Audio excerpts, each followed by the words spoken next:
ನೋಡಿ, ನರೇಗಾ ವಿಚಾರದಲ್ಲಿ ಎಸ್ಟಿಕೆ ಅವರು ಸವಾಲ್ ಹಾಕಿದ್ರು. ಇದೇ ವಿಚಾರಕ್ಕೆ ಸಂಬಂಧಪಟ್ಟಂತೆ ಇದೀಗ ಸಚಿವ ಎಂಬಿ ಪಾಟೀಲ್ ರಿಯಾಕ್ಟ್ ಮಾಡಿದ್ದಾರೆ. ಡಿಬೇಟ್ಗೂ ಬರಲಿ ಬಿಡಿ, ಚರ್ಚೆ ಮಾಡೋಣ ಅಂತ ಹೇಳಿ ಸವಾಲ್ ಹಾಕಿದ್ರು. ಇದೇ ವಿಚಾರಕ್ಕೆ ಸಂಬಂಧಪಟ್ಟಂತೆ ಇದೀಗ ಎಂಬಿ ಪಾಟೀಲ್ ಟಾಂಗ್ ಕೊಟ್ಟಿದ್ದಾರೆ. ಕೇಂದ್ರ ಸಚಿವರ ಸವಾಲ್ಗೆ ಎಂಬಿ ಪಾಟೀಲ್ ಟಾಂಗ್ ಕೊಟ್ಟಿದ್ದಾರೆ.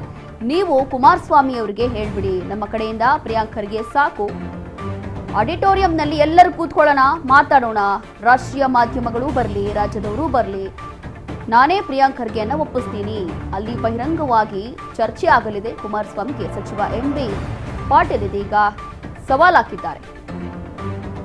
ಸವಾಲ್ಗೆ ಪ್ರತಿ ಸವಾಲ್ ಹಾಕಿದ್ದಾರೆ ಎಂಬಿ ಪಾಟೀಲ್. ಎಸ್ಟಿಕೆ ಅವರು ಸುದ್ದಿಗೋಷ್ಠಿ ನಡೆಸುವ ಮೂಲಕ ಒಂದು ಚಾಲೆಂಜ್ ಮಾಡಿದ್ರು. ಏನೇ ಇದ್ರೂ ಕೂಡ ಬಹಿರಂಗವಾಗಿ ಚರ್ಚೆ ಮಾಡೋಣ ಬನ್ನಿ, ಎಷ್ಟೇ ಇದ್ರೆ ಎಲ್ಲವೂ ಕೂಡ ನೇರ ನೇರ ಮಾತಾಡೋಣ ಅಂತ ಹೇಳಿ ಇದೇ ವಿಚಾರಕ್ಕೆ ಸಂಬಂಧಪಟ್ಟಂತೆ ಇದೀಗ ಎಂಬಿ ಪಾಟೀಲ್ ಮತ್ತೊಂದು ಸವಾಲ್ ಹಾಕಿದ್ದಾರೆ. ಕುಮಾರಸ್ವಾಮಿ ಅವ್ರಿಗೆ ಹೇಳ್ಬಿಡಿ, ಬೇರೆ ಯಾರು ಬೇಡ, ಕುಮಾರಸ್ವಾಮಿ ಅವರು ನಮ್ಮ ಕಡೆಯಿಂದ ಪ್ರಿಯಾಂಕ್ ಖರ್ಗೆ ಅವರು ಇಬ್ಬರೇ ಮಾಧ್ಯಮದವ್ರು ಎಲ್ಲರೂ ಕೂತ್ಕೋಬೇಕು ಒಂದು ಆಡಿಟೋರಿಯಂನಲ್ಲಿ. ಕುಮಾರಸ್ವಾಮಿ ಅವರು ಮತ್ತು ಬೇರೆ ಬೇಕಾಗಿಲ್ಲ, ಪ್ರಿಯಾಂಕ್ ಖರ್ಗೆ ಅವರು ಇಬ್ಬರೇ ಒಂದು ಆಡಿಟೋರಿಯಂನಾಗ ಎಲ್ಲ ಮಾಧ್ಯಮದವರು, ರಾಷ್ಟ್ರೀಯ ಮಾಧ್ಯಮದವರು, ರಾಜ್ಯ ಮಾಧ್ಯಮದವರು ಎಲ್ಲರೂ ಇರಬೇಕು.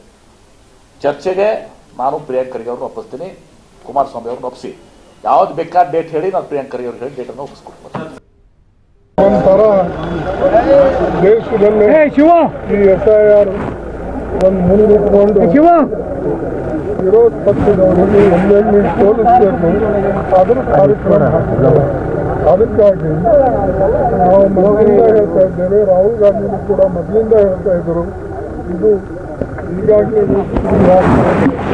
ಈಗೆಲ್ಲರೂ ಶುರು ಮಾಡಿದ್ದಾರೆ. ನಾವು ಆ ಸಮಸ್ಯೆಯನ್ನು ಕೂಡ ಎತ್ಕೊಂಡಿದ್ದೇವೆ. ಒಂಥರ ದೇಶದಲ್ಲಿ